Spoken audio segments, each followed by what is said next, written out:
दोस्तों, भारत की खोज कब और किसने की थी और हमारा देश कैसे दुनिया के सामने आया था? 20 मई 1498 ईस्वी को वर्तमान केरल राज्य के कालीकट बंदरगाह पर एक जहाज पहुंच गया, जिसके बाद मानो हमारे देश भारत की तकदीर ही बदल गई। दोस्तों, ये वो दिन था जब यूरोपियन समुद्री नाविक एवं खोजकर्ता वास्को डी गामा ने भारत की खोज की थी। अब बहुत से लोग सोच रहे होंगे कि भारत का इतिहास तो हजारों साल पुराना है। सदियों से राजाओं ने यहाँ पर राज किया था, तो फिर कोई कैसे भारत की खोज कैसे कर सकता है? तो दोस्तों, आपको बता दें, भारत में सदियों से जीतने भी लोग आते थे।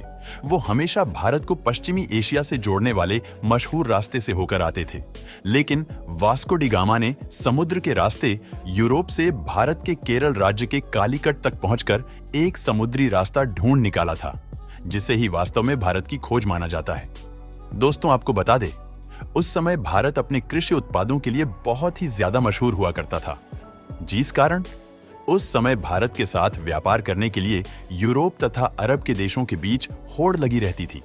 लेकिन उस वक्त एशिया के प्रमुख देशों जैसे भारत, चीन, म्यांमार आदि के साथ व्यापार केवल स्थलीय मार्ग से ही होता था, जिसे सिर्फ मुस्लिम शासक एवं व्यापारी ही इस्तेमाल किया करते थे, और मुस्लिम शासक उस मार्ग से यूरोपियों को व्यापार नहीं करने देते थे।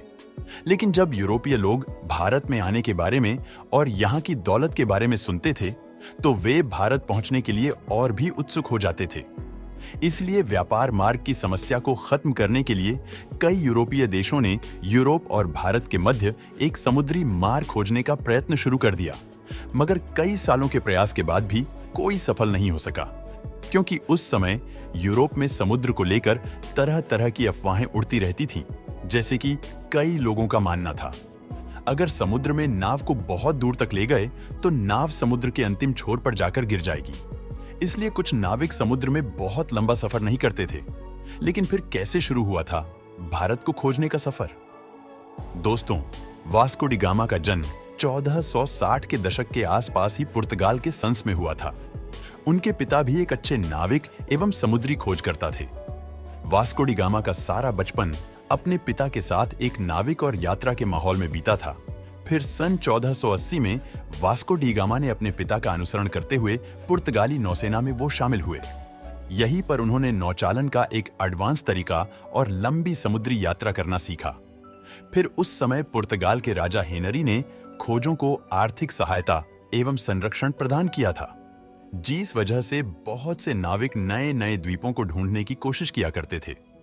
इसी के चलते 1487 में पुर्तगाल के ही एक प्रसिद्ध खोजकर्ता ने अफ्रीका के दक्षिणी जिले तक यात्रा करके ये पता लगा लिया था कि हिंद महासागर और अटलांटिक महासागर एक दूसरे से जुड़े हुए हैं।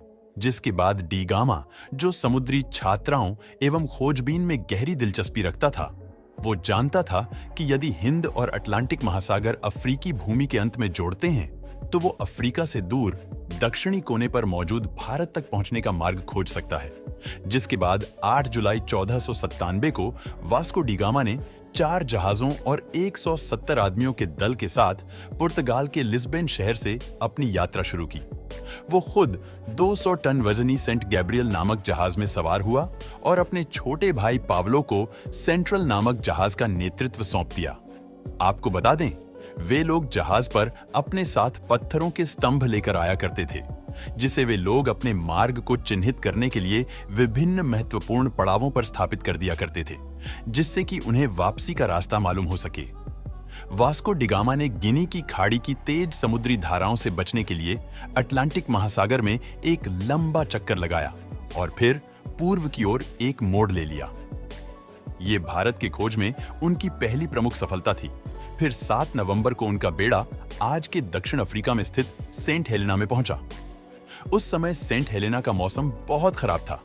वहां बहुत तेज हवा और समुद्री लहरें चल रही थी, जिस वजह से वास्को डी गामा का दल अगले 22 नवंबर तक आगे नहीं बढ़ सकता था।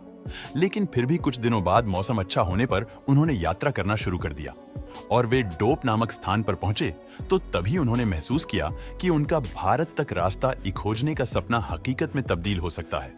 और फिर मार्ग को चिन्हित करने के लिए वहां एक पत्थर का स्तंभ स्थापित किया और फिर आगे की यात्रा की तैयारी करने लगे और दक्षिण अफ्रीका के नटाल तट पर पहुंच गए। फिर 2 मार्च 1400 1898 को डीगामा का बेड़ा मोजाम्बिक द्वीप पर पहुंच गया।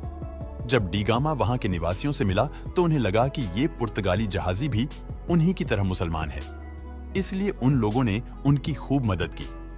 उसकी मुलाकात ऐसे स्थानीय लोगों से भी हुई जो कभी-कभी भारतीय समुद्री तटों की यात्रा करते थे। इससे वास्को डी गामा को पूरा विश्वास हो गया कि वो उचित दिशा की ओर आगे बढ़ रहा था।